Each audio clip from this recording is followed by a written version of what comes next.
নমস্কার বন্ধুরা, কেমন আছেন সবাই? আশা করি সবাই খুব ভালো আছেন। আমি সর্বাণী। আমার বই পড়ুন বইকে ভালোবাসুন চ্যানেলে সবাইকে স্বাগত জানিয়ে আজ আমি লেখক সমরেশ মজুমদারের লেখা একটি ছোট গল্প কুসুম আমি জানি তুমি ভালো নেই পাঠ করে শোনাচ্ছি। এক চৈত্রের দুপুরে জনমানবহীন ছোটনাগপুরের মালভূমিতে দাঁড়াতে বাধ্য হয়েছিলাম। মাথার ওপর আগুন, পায়ের তলা পুড়ছে, যেদিকে তাকাই খাঁ খাঁ শূন্যতা, সবুজের চিহ্ন নেই। প্রকৃতি যে কত রুক্ষ হতে পারে তার একটা ধারণা হয়েছিল তখন। তোমায় দেখে আজ সেই ছবিটাই মনে এলো। কুসুম, তুমি এত নিরাসক্ত হয়ে গেলে কি করে? বর্ষার মেঘে তা থই থই আকাশে যৌবনের যে আনন্দ তা কি করে হারিয়ে যায় চৈত্রের শুষ্কতায়? আজ এতকাল পরে তোমাকে দেখেই বুঝলাম কুসুম তুমি ভালো নেই।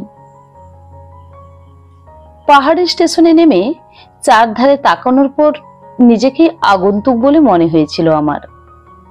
অথচ সেই বাল্যকালে আমাদের চোখের সামনে রেল লাইন পাতা হয়েছিল, ট্রেন এসেছিল মালাপুরে, দিনে দুবার তার যাওয়া আসা। স্টেশনের বাইরে চালা ঘরে হরিপদ কাকা চায়ের দোকান খুলেছিল। দুবারের ট্রেনে কি আর বিক্রি হতো তার। প্রথম স্টেশন মাস্টারের নাম ছিল ঘনশ্যাম ধারা। তাকে নিয়ে কত হাসাহাসি। চেহারার সঙ্গে নামের এমন রাজ্যটক মিল বড় একটা চোখে পড়ে না।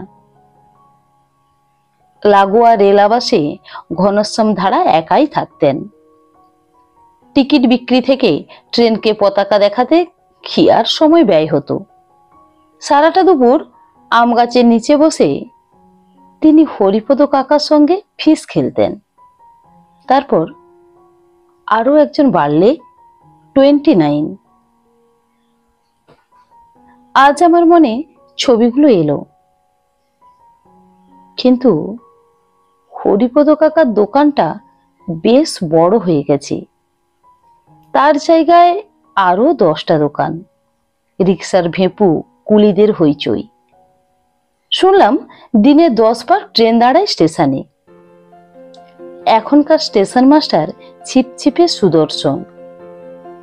কথা বলে শুনলাম ইংরেজি শব্দ বেশি ব্যবহার করেন। কুসুম, তুমি আর আমি প্রথম দিনে ট্রেন দেখতে এসেছিলাম এখানে। অবশ্য তখন স্টেশনটা তখনকার আমাদের মতো ছিল, এখনকার সব শহরের মতো। তখন আমাদের অনেকের বাড়িতে রেডিও ছিল না, টিভির কথা কেউ শোনেনি। কিন্তু তখন আমাদের আনন্দের অভাব ছিল না। কুসুম, তখন তোমার বয়স 8, আমি 11।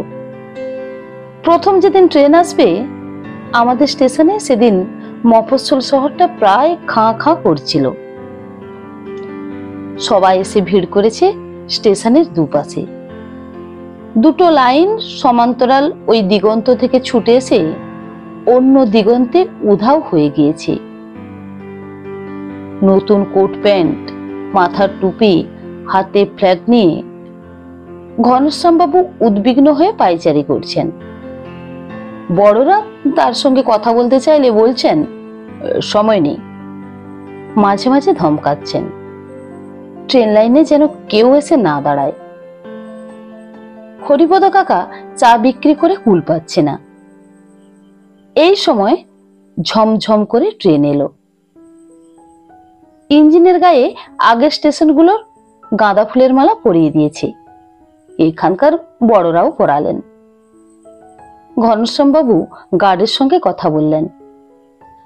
তারপর ট্রেন ছাড়লো। ঠিক তখনই কুসুম তুমি জিজ্ঞাসা করেছিলে এই ট্রেন কোথায় যাচ্ছে? কি জানি, অনেক অনেক দূরে। হ্যাঁ, লন্ডন, দিল্লি আমার যা মনে পড়েছিল তাই বলেছিলাম। যাবে যাবে একদিন। তুমি বড় চোখে আমার দিকে তাকিয়েছিলে। ধ্যাৎ, বাড়ি থেকে ছাড়বে না, টাকা লাগবে, কোথায় পাবি? তুমি আর কোনো কথা বলনি। রিক্সায় উঠলাম, বিহারি রিক্সাওয়ালা। জিজ্ঞাসা করে জানলাম লোকটা কাজের ধান্দায় এখানে এসেছিল 10 বছর আগে, এসেই রিক্সা চালাচ্ছে। লোকটা জিজ্ঞাসা করলো আমি কোথায় যাব। সেটা আমিও ভাবছিলাম। আমাদের বাল্যকালে এই মফস্বল শহরে কোনো হোটেল ছিল না। রামলাল আগরওয়ালা একটা ধর্মশালা বানিয়েছিলেন, কিন্তু সেখানে অবাঙালি ব্যবসায়ীরাই উঠত। ভেবেছিলাম সেখানেই যেতে হবে, কিন্তু স্টেশন চত্বরের এত পরিবর্তন দেখে রিক্সাওয়ালাকে জিজ্ঞাসা করলাম, এখানে ভালো হোটেল আছে? হ্যাঁ বাবু, 4টে ভালো হোটেল, একটা খুব ভালো হোটেল। খুব ভালোটাই নিয়ে চলো। একটু বাদে যে শহরটাকে আমি দেখতে পেলাম তাহা আমার অচেনা। দারুণ দারুণ দোকান, নতুন বাড়ি, বিউটি পার্লার থেকে এটিএম, টিভির শোরুম থেকে পিজার দোকান, যা আছে সব আধুনিক শহরে এখানে তা পাশাপাশি সাজানো। রাস্তাগুলো অনেক চওড়া হয়েছে, যেন আলাদিনের দৈত্য এসে বদলে দিয়ে গেছে সব। আর তখনই আমার ভয় করতে লাগলো। কুসুম, তুমি আছো তো এই শহরে? খুব ভালো হোটেলের সামনে এসে অবাক হয়ে গেলাম। ইন এবং আউট লেখা দুটো গেটে, মাঝখানে অনেকটা সুন্দর লন। ওপাশে ঝকঝকে 5তলা বাড়িটার উপরে লেখা আছে ডে অ্যান্ড নাইট। এত বড় বাড়ি তখন কেউ এখানে চোখে দেখেনি। রিক্সাওয়ালাকে ছেড়ে দিয়ে সুটকেস নিয়ে কাঁচের দরজা ঠেলে পা বাড়াতেই ঠান্ডা লাগলো বেশ। বুঝলাম ঠান্ডা মেশিন চলছে। রিসেপশনিস্ট মিষ্টি হেসে বলল, ইয়েস। প্রতিদিন থাকার জন্য 2500 দিতে হবে। সে সময় কোনো কোনো বাড়ির কর্তা ওই মাইনে চাকরি করতেন। লিফটে উঠলাম 3 তলায়। প্লাস্টিকের কার্ড ঢুকিয়ে দরজা খুললাম। যে কোনো 4 স্টার হোটেলে এরকম ঘর দেখতে পেতাম। মনে পড়ল ছেলেবেলায় আমরা একটা হ্যারিকেনের ঘিরে 3 ভাই বোন পড়তে বসতাম এই শহরে। না, আমি ঠিক করলাম আর অবাক হব না। দারুণ বিছানায় জুতো শুদ্ধ শুয়ে পড়লাম। কতদিন পরে আমি এই শহরে এলাম? 40? হ্যাঁ, ঠিক 40 বছর পরে। এই বছরগুলোয় আমি অনেক লড়াই করেছি। কলকাতায়, তারপর লন্ডন, নিউ ইয়র্কে ঘুরেছি নিয়মিত। এখন থেকে সচ্ছল আমি তাই। এখানে আমার কথা ছিল না আসার, মনেই ছিল না। গত সপ্তাহে বাংলাদেশিদের আমন্ত্রণে কানাডার টরন্টো শহরে গিয়েছিলাম। অনুষ্ঠানে ভিড় হয়েছিল বেশ। বক্তৃতা ছাড়াও আমাকে অনুগল্প পড়তে হয়েছিল কয়েকটা। সবাই খুশি হয়েছিল। অনুষ্ঠানের শেষে অটোগ্রাফ দিতে দিতে হাত ব্যথা। ও হঠাৎ চোখ তুলে দেখলাম তুমি। সঙ্গে সঙ্গে চমকে উঠলাম। 40 বছর আগের সব স্মৃতি ঝাঁপিয়ে পড়লো একসঙ্গে। একটি 22 বছরের মেয়ের মধ্যে তুমি আসো কি করে? সেই নাক, চিবুক এবং চোখ, কিন্তু কোথায় শেষবার দেখেছিলাম যখন তুমি 12 বছরের মুখটাই যেন একটু পরিণত হয়েছে 22-এ।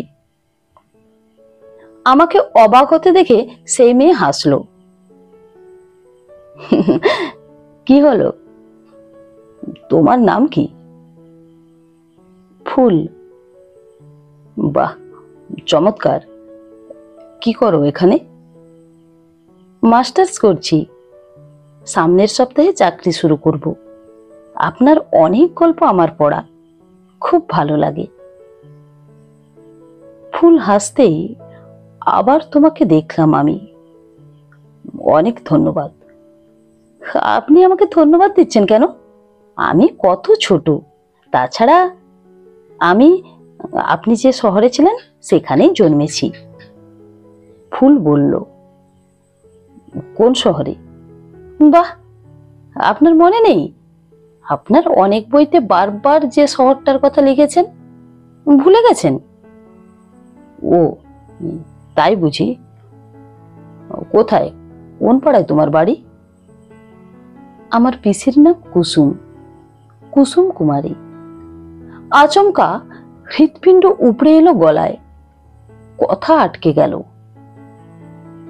জানেন, এই যে আমি এখানে পড়তে এসেছি তা শুধু পিসির জন্যে। আমরা 3 ভাই বোন। বাবার ক্ষমতা ছিল না এখানে এত দূরে পড়াতে পাঠাবার। পিসি আমাকে খুব ভালোবাসে। আমার দায়িত্ব ছেলেবেলা থেকে পিসি নিয়ে নিয়েছিল। ও, আপনার অনেক লেখায় পিসি আছে না? হয়তো। আপনি কিরকম এড়িয়ে যাচ্ছেন? পিসিকে জিজ্ঞাসা করলেও এড়িয়ে যেত। তোমার পিসি এখন কোথায়? পিসি তো বাড়িতেই আছি, স্কুলে পড়ায়। তোমাদের বাড়িতে মানে আগের বাড়িতে? হ্যাঁ হ্যাঁ, পিসি বিয়ে করেনি। দাদু মারা যাওয়ার পর সংসারের হাল ধরতে হয়েছিল তো। আমি ভাবছি এবার পিসিকে আমার কাছে নিয়ে আসব। সেদিন ফুল আমাকে লাঞ্চ খাইয়ে দিল। তোমার কথা আরও বলেনি। এমনকি এই শহরটা যে এখন বদলে গিয়েছে সেই কথাও না। ও শুধু বলেছে এখানে ওর আজকাল খুব একা লাগে। জিজ্ঞাসা করাতে মাথা নেড়ে বলেছে কোনো ছেলের সঙ্গে ওর অ্যাফেয়ার হয়নি। অনেকেই অ্যাপ্রোচ করেছে, কিন্তু ওর খুব ভয় করে। ছেলেদেরও বিশ্বাস করতে পারে না। শুনতে ভালো না লাগলেও আমি চুপচাপ ছিলাম। তারপর থেকেই আমি কোনো কাজে মন দিতে পারছি না। বারংবার মনে পড়ছে কুসুম তোমার কথা। আচ্ছা, আমি যখন 15 বছর বয়সে ওই শহর ছেড়ে এসেছিলাম তখন তুমি 12। আমি কি তোমাকে ভালোবাসার কথা বলেছিলাম তখন? তুমি যখন কিছু বলতে আমি মানে বুঝতাম না। আমার চেয়ে 3 বছরের ছোট তুমি, তবু কিরকম রহস্যময় ছিল তোমার কথা। আমাদের শহরের প্রান্তে রাজবাড়ির দিঘির পাড়ে নিয়ে তুমি বলেছিলে, দেখো দিঘির জল দেখো। আমি দেখেছিলাম। তুমি জিজ্ঞাসা করেছিলে, বলতো দিঘি কার বন্ধু? ধ্যাত, আমি বলেছিলাম দিঘি কি মানুষ যে কারো বন্ধু হবে? তুমি হেসেছিলে। না, দিঘি আকাশের বন্ধু। তাকিয়ে দেখো, দিঘিতে আকাশের ছায়া পড়েছে। আকাশের সব রং দিঘিতে। কুসুম, এগুলো কি ভালোবাসার কথা? তখন বুঝিনি, আজ আমি বুঝতে এলাম। কলকাতায় ফিরে এসে স্থির করলাম তোমার মুখোমুখি হব। এই দেখা না হওয়া পর্যন্ত যেন আমার শান্তি নেই। বিকেল 4টে বাজলো। আমি তৈরি হয়ে নিলাম। তোমার সঙ্গে দেখা করতে চাই দিনের আলোয়, রাত নামলে নয়। হোটেলের রিসেপশনে যারা সদা জাগ্রত তাদের কারো আমাকে চেনার কথা নয়। একজন জিজ্ঞাসা করলে, আপনি দূরে যদি কোথাও যান তাহলে হোটেলের গাড়ি নিতে পারেন। মাথা নেড়ে বললাম, দূরে যাব না। তারপর কৌতূহল হয় জিজ্ঞাসা করলাম, আপনি নিশ্চয়ই এই শহরের মানুষ নন, চাকরির সুবাদে এসেছেন? না, আমার বাড়ি এখানেই। আচ্ছা, কোন পাড়ায়? এরকম বলিয়ে কইয়ে এরকম নব্য চেহারার মহিলা আমাদের সময়ে এই শহরে ছিল না। মহিলা বললেন, টেম্পল রোডে আমার বাবা থাকতেন, এখন আমরা থাকি নবাব পাড়ায়।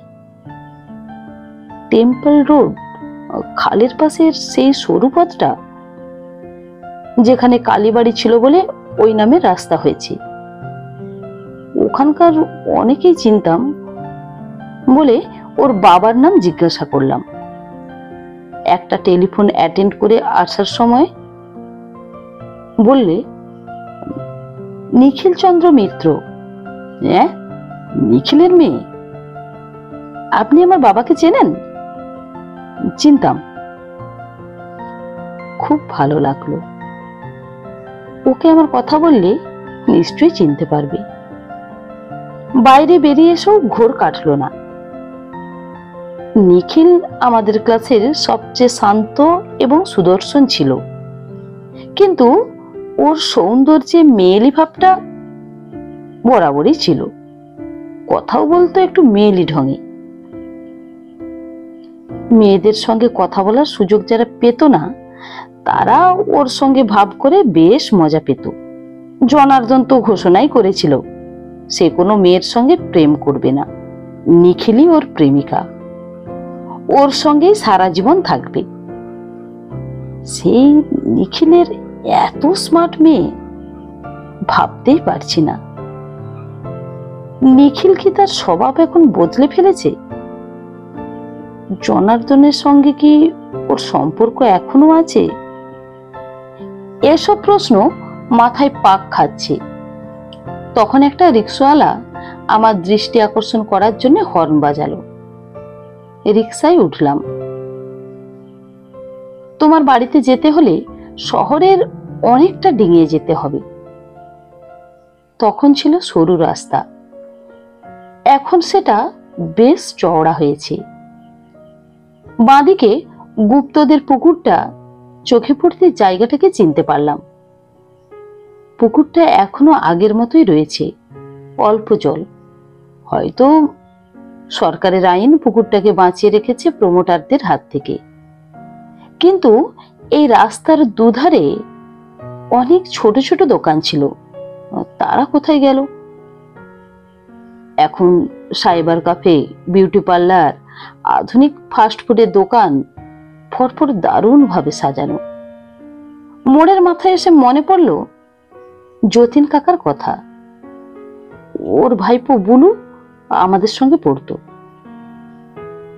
তখন শহরের একমাত্র বই পত্রিকার দোকানটা ছিল যতীন কাকার।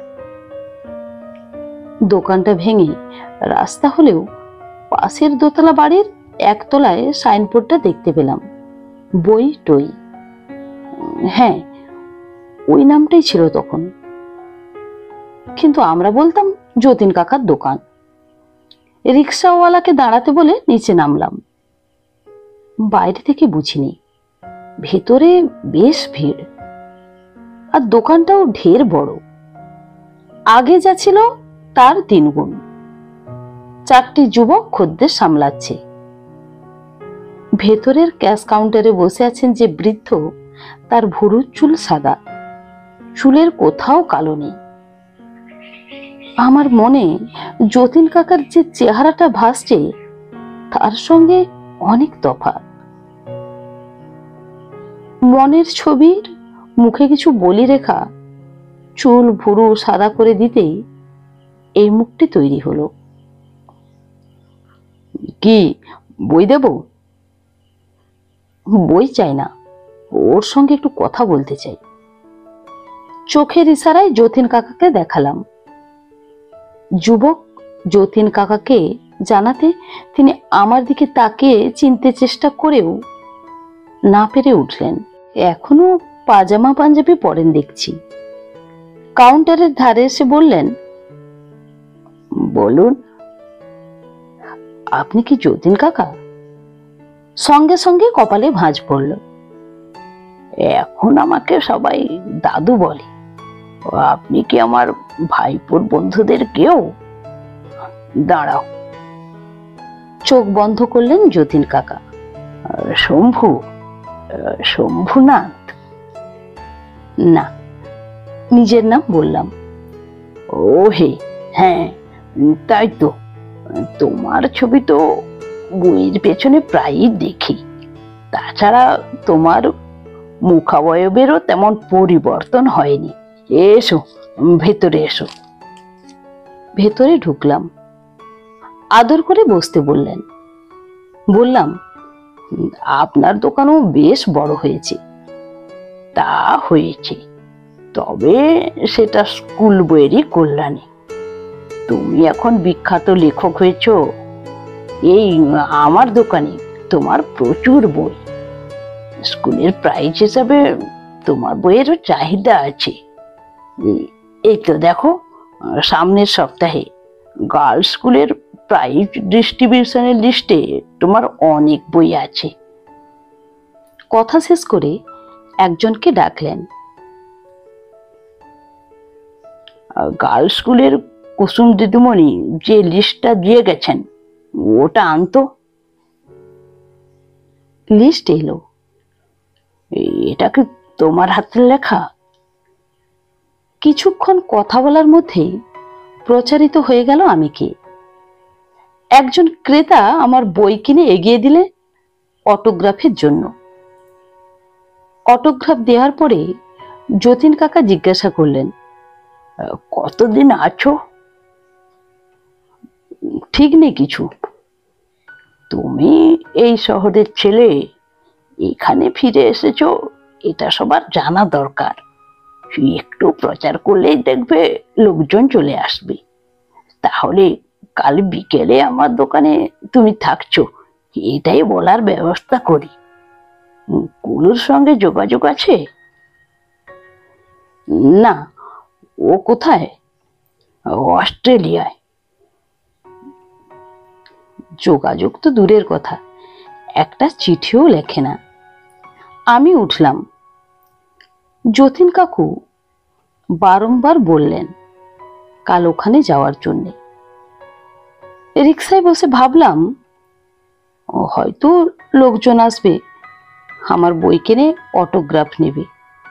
অর্থাৎ আমাকে দেখিয়ে কাল কিছু লাভ করতে চান যতীন কাকু। এখন তার ব্যবসা এমনিতেই ভালো।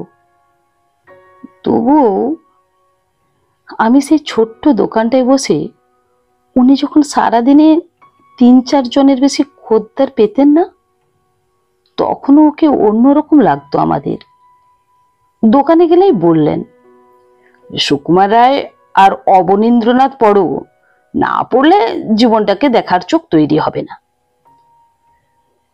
কুসুম, ভাবতে পারো, এই শহরের যে কেউ ছিল না, বয়সে ছোট হওয়া সত্ত্বেও তুমি যা বলতে তা বুঝতে যার অনেক সময় লাগতো, তাকে অটোগ্রাফ দিতে হবে এখানে। আমার মোটেই ইচ্ছে করছে না। ইচ্ছা করেই রিক্সাওয়ালাকে বললাম টেম্পল রোড হয়ে যেতে। দেখলাম ক্যানেল বেশ চওড়া, নৌকা ভাসছে। 2-3টে ভাসমান রেস্টুরেন্টও চোখে পড়ল। টেম্পল রোড চওড়া হয়ে গেছে।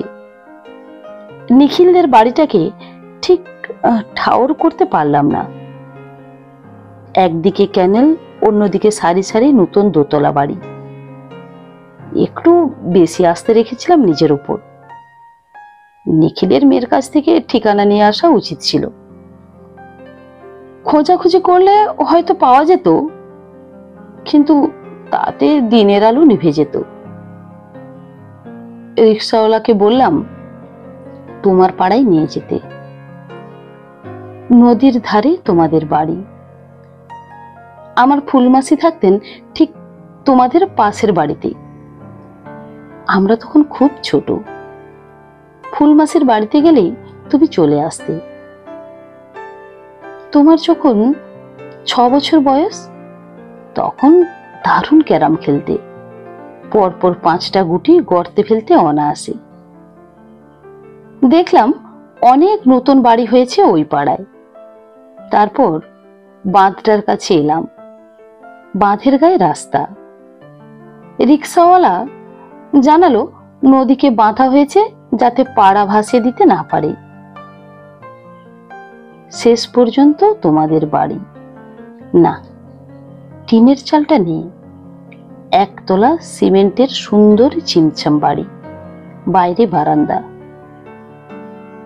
পাশের ফুলমাসিদের দোতলা হয়েছে। মেসো মারা যাওয়ার পর ফুলমাসি বাড়ি বিক্রি করে চলে গেছেন কলকাতায় ছেলের কাছে। ভাড়া না মিটিয়ে রিক্সাওয়ালাকে অপেক্ষা করতে বলে গেট খুলে ভেতরে ঢুকলাম। একটি কিশোর বারান্দায় এসে দাঁড়ালো। আমাকে জিজ্ঞাসা করলো, কাকে চাইছেন? একটু অস্বস্তি হলো। তোমার নাম বলে কি প্রতিক্রিয়া হবে? ছেলেবেলায় এই শহরে কোনো অবিবাহিতা মহিলার কাছে কোনো পুরুষ আসতো না, নাম করা দূরের কথা।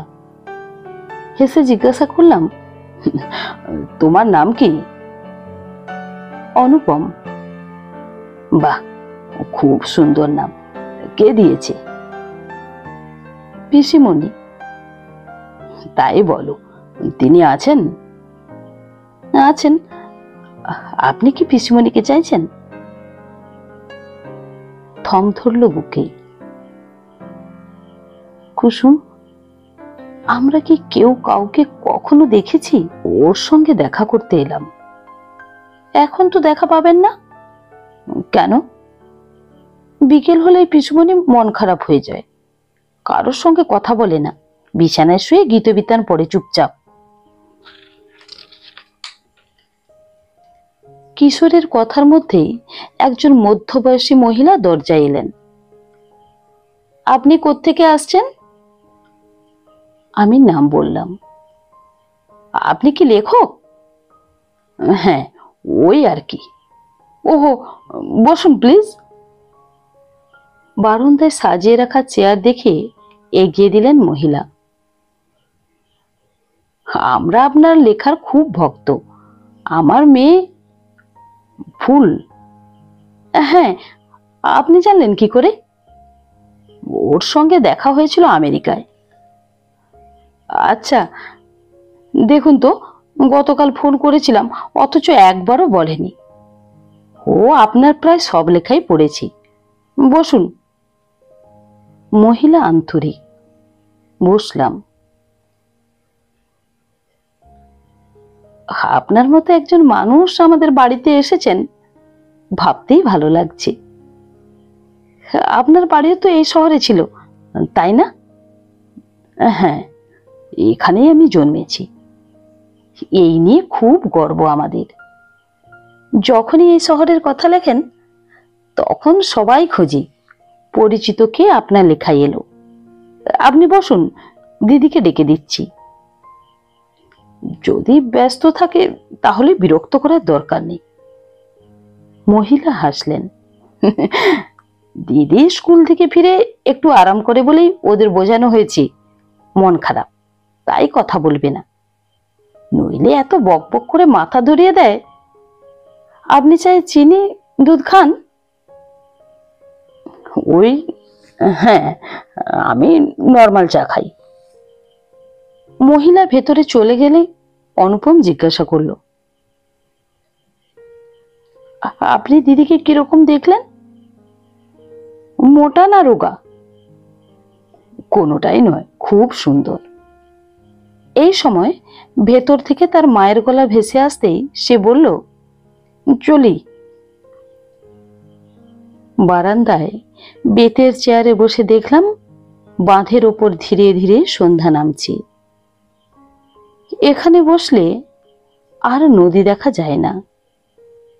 এই সময় তুমি এলে, এসে দরজায় দাঁড়ালে। পরনে অফ হোয়াইট শাড়ি, চুল হাত খোপায় জড়ানো, চোখে চশমা। না, একটু ভারী হয়নি শরীর, তেমন রোগাও নয়। ঈষৎ হাসলে, এগিয়ে এলে কাছে। হঠাৎ এই ঠয়ের উচ্চারণ তুমি ঠিক ঠয়ের মতোই করতে। চিত্রা মিত্র যেমন গান গাইবার সময় করেন, কখনোই ঠ ট হয় না। উঠে দাঁড়িয়েছিলাম, চলে এলাম। বসো, এমন গলায় সে বলল যেন কাল বিকেলেও আমাদের দেখা হয়েছিল। বসলাম। তুমি বললে, শুনলাম আমেরিকায় গিয়ে ফুলের দেখা পেয়েছিলে। হ্যাঁ, অনেক ফুল, তবে টিউলিপটা ওই সময় ফোটেনি। তাই? তুমি তাকালে। হ্যাঁ, ও নিজেই আলাপ করলো। আমি ওকে দেখে অবাক হয়েছিলাম। একেবারে পিসির মুখ বসানো, খুব সপ্রতিভ কথাবার্তা। বলল তুমি ওর সবকিছু। তাই এলে? মানে? ফুলের সঙ্গে দেখা হওয়ার পর আমার কথা মনে এলো? মনে এলো নয়, মনে ছিল। ফুল সেটাকে নাড়িয়ে দিল বলতে পারো। ফুল বলল, আপনার সব লেখায় পিসি আছে না? বলল, হ্যাঁ, তা থেকে প্রমাণিত হয় মনে ছিলই। প্রমাণ তো কেউ চায়নি। তবে হ্যাঁ, তুমি এই কয়েক বছরে আমাকে কেবলই অস্বস্তিতে ফেলে গেছো। আমি কি তেমন অন্যায় করেছি? অস্বস্তিতে ফেলেছি? কি রকম? এই শহরের যে কোনো নারী চরিত্র তোমার গল্প উপন্যাসে এলেই সবাই মনে করে সেটা নাকি আমি। আমার কথা বলার ধরন নাকি তাদের মধ্যেও। স্কুলের অন্য শিক্ষিকারা রঙ্গ করে বলেন, তোমার উচিত ভদ্রলোকের কাছে লেখার অর্ধেক টাকা ডিমান্ড করা। মেয়ের চরিত্র হলেই তার মধ্যে তোমাকে মিশিয়ে দিচ্ছেন। গম্ভীর হয়ে গেল কুসুম। আমি যত সামান্যই হই, আমি আমি কারো মধ্যে যেতে চাই না। আমাকে কেন আমার মতো একা থাকতে দেওয়া হচ্ছে না তা বুঝতে পারছি না। আমি তোমার মুখের দিকে তাকাতেই তুমি মুখ ফেরালে, যেন যা বলার হয়ে গেছে আর এ নিয়ে কথা বাড়াতে চাও না। এই সময় সেই মহিলা চা নিয়ে এলেন, সঙ্গে কিছু খাবার। কুসুম বলল, ওর নাম দীপা, দীপা বলি, আমার ভাইয়ের বউ। মহিলা বললেন, আমি কিন্তু আপনার দীপাবলি নামে যোগ্য নেই। কুসুম বলল, ওই এক কথা। দীপাবলি একটা বানানো চরিত্র, তুমি বানানো হবে কেন? তুমি তোমার মতো। বানানো বললেই হলো, তাহলে সবাই দীপাবলির প্রশংসা করে কেন? মহিলা বললেন, ওটাই লেখকের কৃতিত্ব। যারা প্রশংসা করে তাদের জীবনটা ওই রকম হলে বুঝতে পারত। কাজের অছিলায় মহিলা ভেতরে চলে গেলেন এবং তখনই আমি জিজ্ঞাসা করলাম, কুসুম, তুমি কেমন আছো? সে চোখ ঘোরালো, চশমা খুলে আঁচলে মুছল। কেমন দেখছো? বললাম, তুমি ভালো নেই। এই ভঙ্গিতে তুমি কথা বলতে না। তুমি যখন আমার কথা বলতে শুনেছ, তারপর 40টা বছর চলে গিয়েছে। একমাত্র আকাশ ছাড়া এত বছরে সবকিছুই বদলে যেতে পারে। আমি আকাশ নই, পরিবর্তন তাই স্বাভাবিক। পরিবর্তিত হওয়া মানে খারাপ থাকা নয়, কুসুম বলল। কথাগুলো সে বলেছিল বটে, কিন্তু মনে মনে জানলাম সে ভালো নেই। কুসুম জিজ্ঞাসা করল, তুমি কেমন আছো জিজ্ঞাসা করব না কেন? ভালো না থাকলে কেউ এত লেখা লিখতে পারে না। এটা তো একটা অভ্যেস। লোকে যে অভ্যেসে চাকরি করে। ও হয়তো, কি জানি। তারপর তাকালো সে আমার দিকে। কেন এলে? কোথায়? এই শহরে? হ্যাঁ, এখানে তো তোমার কোনো কাজ নেই। আমি কোনো প্রয়োজনে আসিনি, এসেছি টানে। এসে দেখলাম শহরটা একদম বদলে গিয়েছে। যে হোটেলে উঠেছি সে সময় এমন হোটেল এখানে কল্পনা করতেও পারতাম না। যতীন কাকার বইয়ের দোকানটাও বদলে গেছে। ফিরে গিয়ে যে লেখায় লিখবো, আমার ছোটবেলার শহরটার ছবি আর আসবে না। কোন হোটেলে উঠেছ? বললাম। সে বলল, বাবা, খুব দামি হোটেল। এ শহরে এসে কোন হোটেলে উঠবো তাই ভাবতে পারিনি আগে। ওঠার পর মনে হয়েছে ঠিক করেছি। হাজার হোক, হোটেলের ঘরগুলো পৃথিবীর সব দেশেই মোটামুটি একই চেহারা। অনাত্মীয় বলে মনে হয় না। চা শেষ করলাম। মনে হওয়াতে প্রশ্ন করলাম, তোমার ভাই? ও বড় ছেলেকে নিয়ে কলকাতায় গিয়েছে। তাহলে আজ উঠি। কদিন থাকছো? থাকা তো আর কারণ নেই, কালই ফিরে যাব। ফিরে যাবে? হাসলো সে।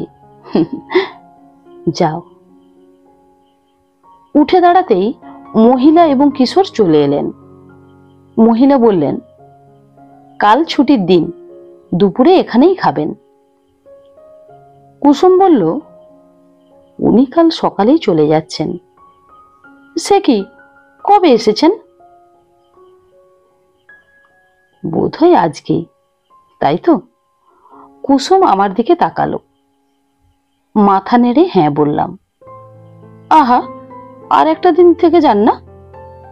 পরিচিত সবার সঙ্গে দেখা হয়েছে? হেসে বললাম, শহরটা এমন বদলে গেছে যে পরিচিতরা কে কোথায় আছে খুঁজে পাবো না। তাছাড়া 40 বছর বাদে দেখা হলে এত কালের জমে থাকা স্মৃতি যে হোঁচট খাবে তা আগে বুঝতে পারিনি। চলি। কুসুম বলল, চলুন, আপনাকে এগিয়ে দিই।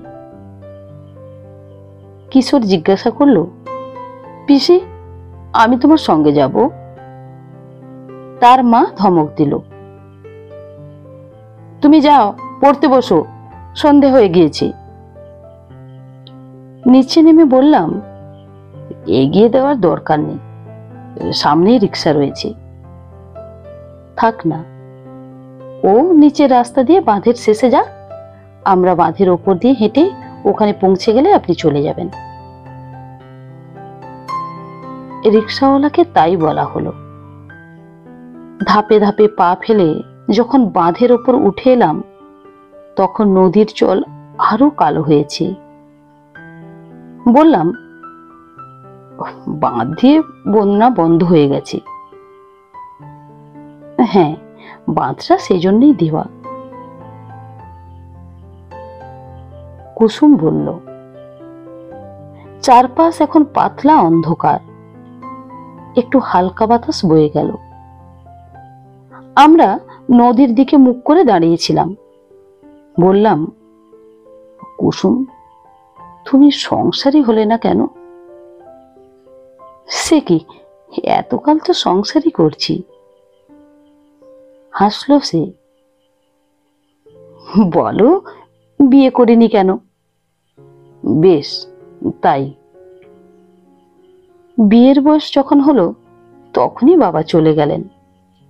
সবে স্কুলে পড়াতে ঢুকেছি, ভাই ছোট, দায়িত্ব নিতে হলো।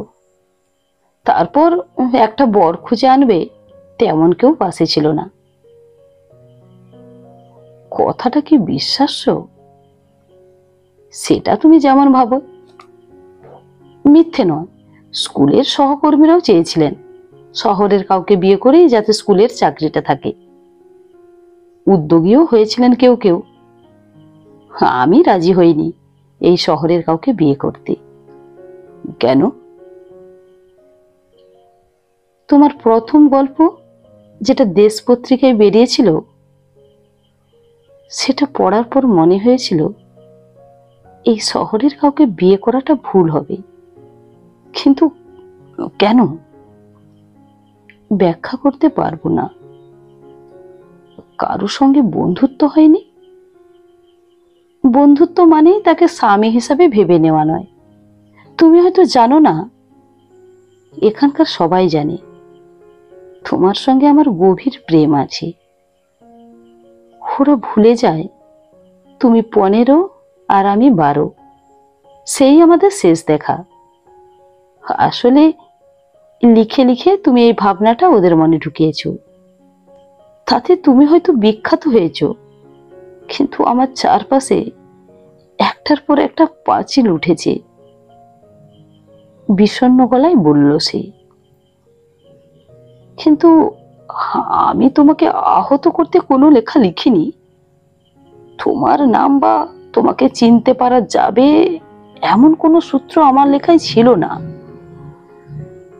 কি ছিল সেটা তুমি ভালো করে জানো।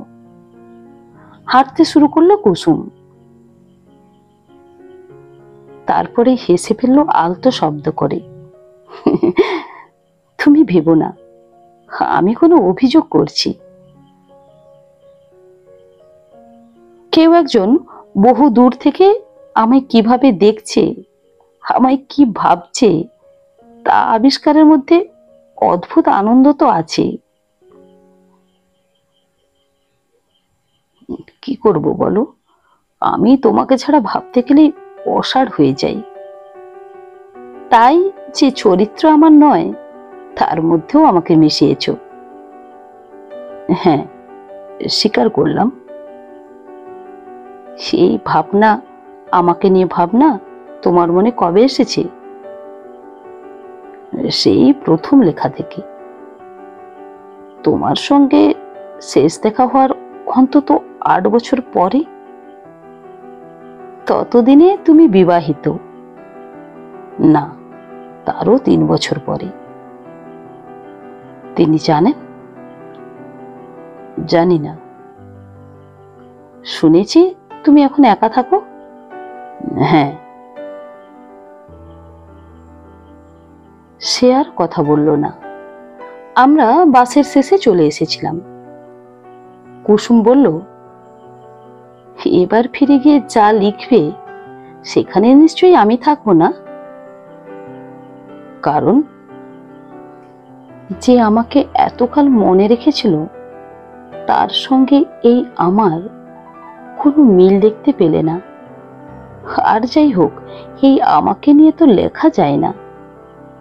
কথা না বলে হাসলাম আমি। হঠাৎ সে নদীর দিকে মুখ ফিরিয়ে জিজ্ঞাসা করলো, তুমি তো এত লেখো, বলো তো নদী কার বন্ধু? আকাশের জবাব দিলাম। ঠিক, কিন্তু আকাশ যখন অন্ধকারে তখন নদীও কালো। দুজনের কোনো যোগাযোগ থাকে না, যে যার নিজের মতো। সে যেন নিজের সঙ্গে কথা বলল। তখন আবার জিজ্ঞাসা করলাম, কুসুম তুমি কেমন আছো? সে তাকালো। কি মনে হয়? কুসুম, আমি জানি তুমি ভালো নেই। এবার শব্দ করে হেসে উঠল সে। দূর, চমৎকার আছি। তোমার এত উপন্যাসের নায়িকাদের মধ্যে ছড়িয়ে আছি আমি, খারাপ থাকবো কি করে? হঠাৎ ঘুরে দাঁড়ালো সে। তুমি তো আমাকে নিয়ে এত লেখো, আর যদি বলি আমাকে নিয়ে এমন কোথাও চলো যেখানে বাকি জীবনটা আমার পাশাপাশি থাকতে পারবো, পারবে নিয়ে যেতে? উত্তরটা নিজেই দিল সে, পারবে না, সম্ভব নয়। ঝর্ণা নদী হয়ে গেলে আর পাহাড়ে ফিরে যেতে পারে না, তার চেয়ে এই ভালো, এই যেমন আছি এনাফ। কুসুম ফিরে গেল বাঁধের ওপর দিয়ে। ধীরে ধীরে অন্ধকার তাকে আড়াল করলো। নেমে এলো রাস্তায়, রিকশায়। হোটেলে ফিরে আসতেই রিসেপশনের নতুন মেয়ে বলল, স্যার, আপনার একটা মেসেজ আছে। টেলিফোনে। ঘরে এসে বোতাম টিপতেই কুসুমের গলা শুনতে পেলাম, শোনো, আমি জানি তুমিও ভালো নেই। বন্ধুরা, আমার এই গল্প পাঠ যদি আপনাদের ভালো লেগে থাকে তাহলে আমার গল্পটিতে একটি লাইক দিয়ে আমার চ্যানেলটি সাবস্ক্রাইব করে আমার সঙ্গে থাকার অনুরোধ রইল। নমস্কার।